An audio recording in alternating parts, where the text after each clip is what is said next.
thanks Joel and thanks Bunny. When I was first asked to speak tonight, I thought, man, this is like a hard ask really, because the first question that comes to mind, it really forces you to think about, well, who am I and actually why am I doing this stuff? Why have I committed to it? And the interesting thing that's happened for me in the last year in particular is part of my family immigrated to New Zealand as sort of like fallout from the Nazi occupation of the Netherlands, and there's suddenly this huge, big, very rich reconnection that's occurring with me from the Netherlands. You know, one of the organisations which is a key funding organisation of Greenpeace, which probably you've never heard of. It's now the third largest funding organisation in the world. They've given away €5 billion in the last decade. Three guys who you'll never know, you'll never read about them in the social pages, are actually seeding and funding 85 of the top organisations in the world around humanitarian initiatives and climate change.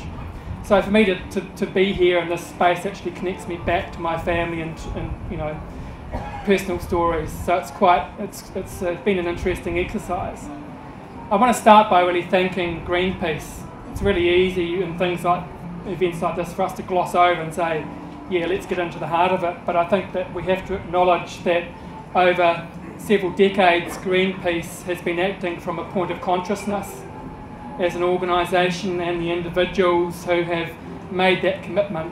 And if you're thinking in a big sense about what it is to be human, that's actually the ultimate, to actually be in a position where you can act from a point of consciousness.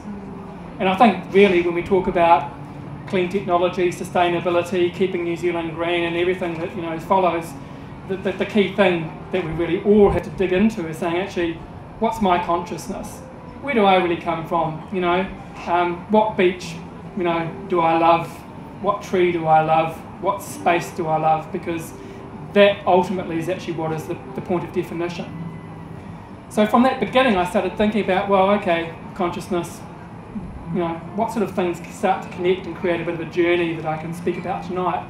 And one of the things that really struck me quite interestingly is boats.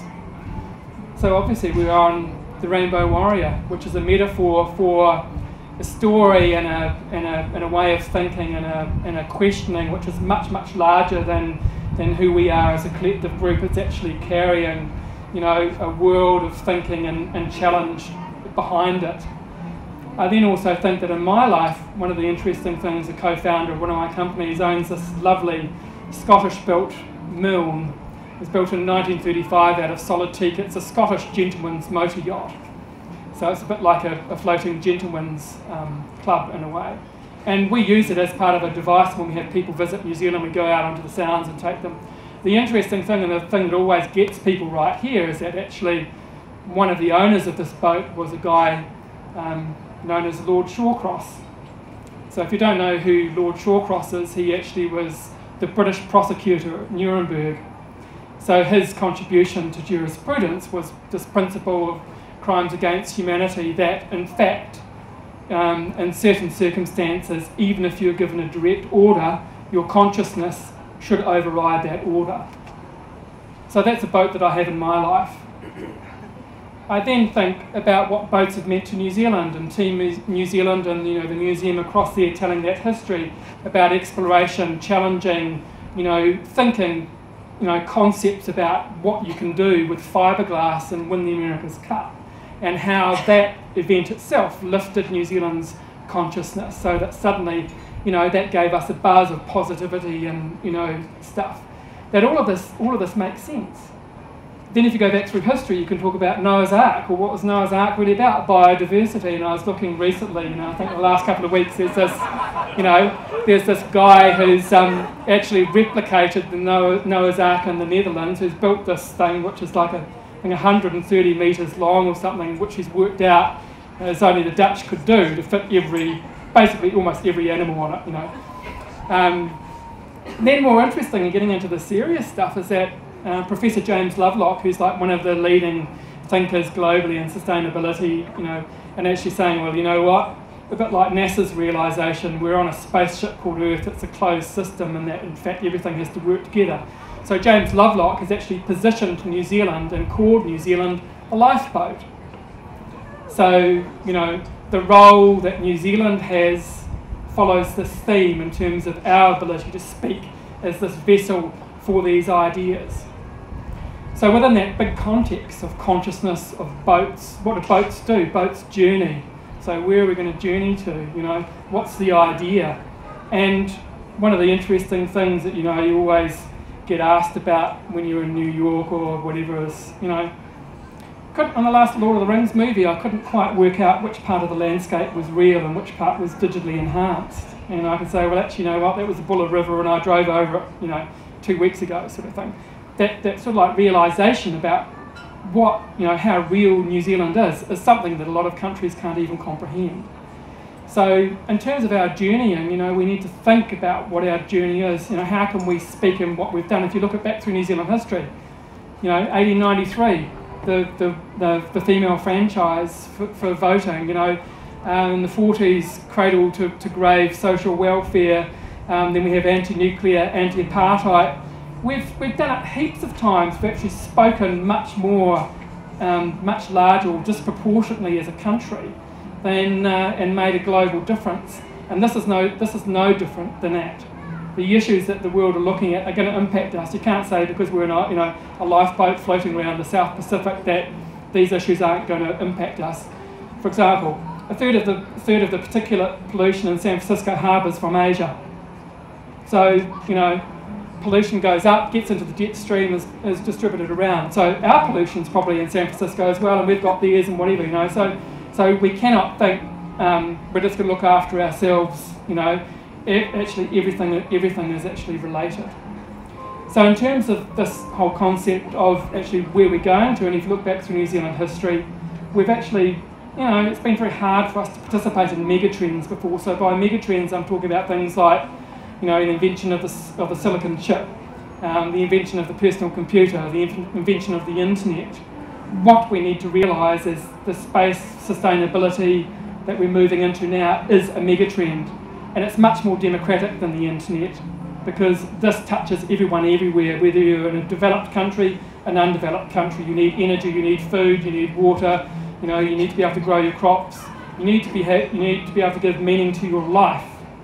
So what sustainability is, the work that we're doing, that Sean is doing with Landstech, etc., is actually about giving meaning and giving access to New Zealand to this big megatrend.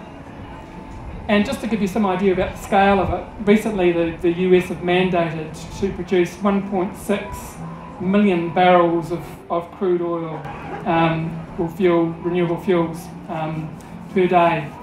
That would be the equivalent of one of our companies building 1,600 500 tonne per day refineries at $300 million US each. And that's not even touching the surface about the scale of the opportunity. So if you think about what it means for New Zealand to be a participant, and in fact what I'm suggesting, the opportunity for us to actually lead in some of this stuff, you get a long tail of benefit which would actually flow through and actually mean that we don't even need to actually worry about how many cows are grazing in the Mackenzie country producing milk to export. We can actually make it from intellectual property. Scalable, you know, points of difference, whether it's 100 refineries, 500 refineries, 1,000 refineries, revenue comes back to New Zealand. And the cool thing for us going through that process is we could realise that we could actually base our company here and do it from here. I don't need to be in New York, I don't need to be in Geneva, I don't need to be in London. I go there, but I wouldn't want to live there. I'm happy to live from here. So within that sort of like concept, this is a huge, huge opportunity. And the cool thing too is it actually draws on what we already do. We've been doing it for, you know, since colonisation, and actually pre-European, we were able to embrace what nature was able to provide us and build shelter and build food and actually build populations, build culture, tell stories, compose songs and pass those stories and all of that stuff down through the generations, because we're actually guardians of this place. No one actually owns it. So the direct relationship is between consciousness and guardianship. So unless you really embrace your own consciousness, you can't be a guardian for the New Zealand story going forward. And that is the best offensive, defensive position for us to take as a country to protect and enhance and enjoy what we are, who we are, and why we are. So if we add all these things together, it's sort of like, to me, the bits that's missing is like, we need to commit to going on a journey, and we need to sort of have some idea about the landscape of opportunity that we actually want to, build into. And it's interesting because I was also thinking, so I come from Marlborough, and yeah, we have good wine, which also is useful. We also have a really cool little town called Havelock, which is sort of like between Blenheim and Nelson. And about, I always say 5 years ago, it probably means 10 years ago, I was involved in putting a little memorial in the little township there, because the small little place with like about a population of 300 has given rise, or gave rise to, two of the most important people in the 20th century. The first one was, Ernest Rutherford, who you've probably heard of and defined the atom, which is like father of the nuclear age, good or bad, The second guy was, which I think is quite a cool story, was a guy that the locals called Old Willie. So Old Willie, I met, he'd flown back to the opening of this memorial at the age of 93, and it was only the last time he visited New Zealand before he died, unfortunately. But Old Willie was actually otherwise known as Sir William Pickering, and Sir William Pickering actually ran the Jet Propulsion Laboratory, which actually was the division of NASA that was in charge of putting a man on the moon, basically. So it was actually a Kiwi who was working there from 1950 through to 1970. It's actually a Kiwi in charge of that whole mission of putting a man on the moon. So I asked him, I said, what was the tipping point in your career? Was it sort of like being on the cover of Time magazine twice? Was it working with JFK? Was it meeting Marilyn Monroe, your second degree at Caltech or whatever? And he told me the story, which was of him growing up in Havelock. So as soon as school finished, they'd be rip-roaring out of there, and they'd be sailing and eeling and fishing and, doing the sort of stuff that we all do as Kiwis. And they'd always come in when the sun went down, because it'd start getting cold, and they're always wet, so they always knew they're going to get told off. So there's like quite a nice little pattern to this.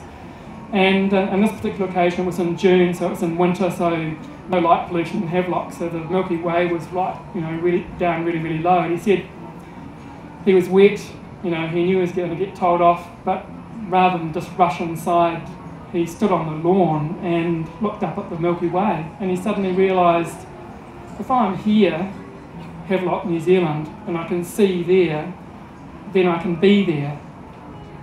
And that's pretty amazing to then consider what that thought turned into. A Kiwi given the mandate for deep space investigation. The Cassini mission to Mars is still today his project. So the challenge that I have for you, for all of us, is to actually, think about, commit to the journey, and actually commit to the vision about what we want to do. Because actually, you know what? The journey will take us there ultimately. And it's a function of commitment, it's a function of consciousness, knowing where you're coming from. Boats, journeys, travel, energy, humanity, all of the things that Greenpeace bring to the table are a metaphor for actually the future. And it's apolitical. I can give you some pragmatic facts. If you want a statistic from the National Intelligence Agency of the US, they put out an alert on the 23rd of March last year that from 2022 onwards, which is now 9 years away, they are expecting consistent state failure in our region, simply around lack of water. I can take you to another conservative organisation, the International Energy Agency, who have put out an alert that the time of cheap oil is over, and we're actually going to see the base cost of crude oil increase by an order of magnitude in the next 10 years. I can go on. The reality, my point is that the most conservative organisations in the world are actually heading this way. Actually, the one I want to finish on, mention too, is like about 4 weeks ago, the London Stock Exchange actually have made it mandatory for all of their public listed companies to provide a carbon footprint audit as part of their compliance. Otherwise, they'll be struck off the market. So what that means is that capital and international financial markets are now going to be priced, partly influenced by carbon. So this is mainstream. This is not some crazy guy in Picton or whatever. Too much Sauv Blanc thinking about this stuff. This is mainstream, serious, conservative reality. And the fact that it's not happening in New Zealand leaves me a big question, which is the reason why I started with consciousness. We actually have to get our act together. We've done it before. We're going backwards at a huge rate at the moment. And at the end of the day, I'm not expecting government to do it. It's actually up to us to do it. And that's the challenge. Don't go, whining to government necessarily all the time. They can do some stuff, but the reality is that there has to be a groundswell of realisation about this stuff because it's going to affect all of us. So, to me, my end conclusion about asking the question in the beginning, why am I doing this? Why have I poured, a decade of my life into this? It's because I have to. It's because it actually is who I am. It's me being able to speak from a point of my own histories and my own consciousness that I have to provide or try and provide some leadership on this stuff. So I want to thank Greenpeace for your continued commitment to New Zealand. I find it inspirational. I know there are a lot of really hugely talented people, here again tonight, which I also find inspirational. So thank you, and I'm out.